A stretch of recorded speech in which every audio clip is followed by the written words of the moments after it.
Hello, it is Topical Tuesday, October 26th, 2021. Steve Sipress here on a beautiful, breezy and somewhat cool fall day here in usually way too sunny and way too hot southern Arizona. Hope it's great wherever you are.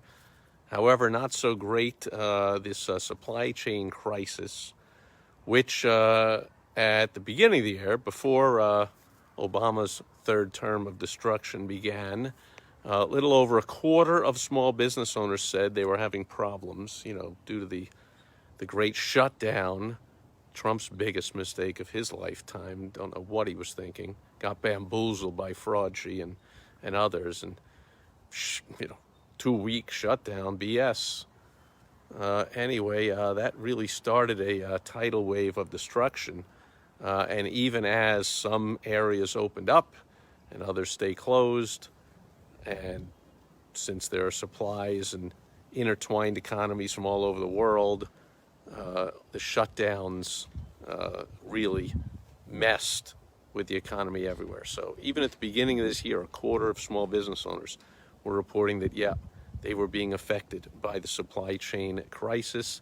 But now that has almost doubled.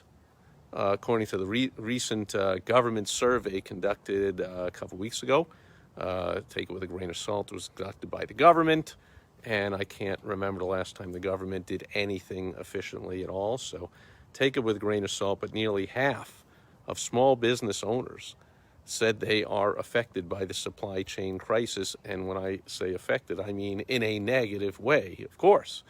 So, for instance, bigger businesses, some of the really big businesses are like, buying their own containers and shipping them themselves, and hopefully not to California, which, because of their idiotically run state and massive, ridiculous anti-business regulations, have a big pile-up of container ships. But anywhere else, there's no pile-up because they don't have stupid California regulations. But I digress. Small business owners don't have the luxury, last I checked, unless you can tell me otherwise, of getting your own containers of supplies. More like a restaurant owner who goes over to, his supplier is out of simple things like paper plates or cups or, whatever he needs for the restaurant. And so he goes elsewhere, but then he can't find them. And besides, a lot more expensive to go out and buy them retail. But even there, when the shelves are bare and you can't even buy them retail, now what are you going to do? So you got the food, you paid a lot more for your food. You can cook that, but if you can't serve it, you can't deliver it in containers, what are you going to do? So things are a mess. So here's the number one rule, number one key for small business owners to survive the supply chain crisis for however much longer it's going to last, because, with this administration in there, I don't think any of them have ever run a business or ever even had a real job. They're all complete lifetime sucking off the people's tax dollars type of losers. And so nobody is going to be able to pick up the phone or get people together and solve this thing. I mean, not this administration, the last one, that's pretty much all they were good for. Trump's whole life was about solving these kind of business problems, so he was great at that. But this, Obama couldn't even run a lemonade stand.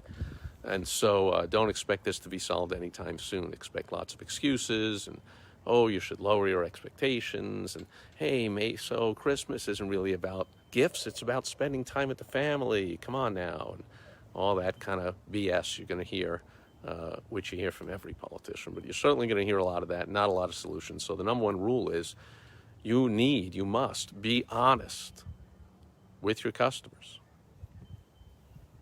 Whether you are a supplier or you're a retailer, you must be honest and not overpromise, and so you underdeliver, because this will pass. At what point supply chain crisis will end? But you don't want to burn bridges. You don't want to ruin relationships. You don't want to lose trust by overpromising and underdelivering. Tell them the truth. Say, hey, we've got everything that we promised except one item, and I just can't get a hold of it, or else it's going to cost it's going to be this much, or it's going to take this much long. Have some honest conversations, and don't just leave people hanging. Don't not communicate with them. So I guess that's a double negative. Don't fail to communicate. Don't miscommunicate. Don't stretch the truth, lie, any of that stuff. Again, we're small business owners. We're not politicians. So lying is not what we do for a living. We have a much higher standard. We need to be honest, or at least those that are in it for the long haul and doing business the right way. We do it by being honest. And this is a time during any crisis, but certainly during the supply chain crisis, make sure you're being honest with your customers, your employees, your salespeople, your everybody about what's going on, because the problems with supply will lead to you not being able to sell as much, not having as much revenue, maybe having trouble meeting payroll. Be honest with everybody involved is number one, so that even after this passes, they will likely respect you a lot more, that you were honest and straightforward with them even through the trouble. You'll find that your customers, your employees, people will come onto your side when you're honest with them through any crisis. This one just happens to be topical right now in the news, and because it is Topical Tuesday. Or it was. That'll do it for today's video, and I'll be back tomorrow with more business building tips about how you can make money online on World Wide Web Wednesday. Thanks for being here today, and I'll catch you tomorrow. Over and out. Bye-bye.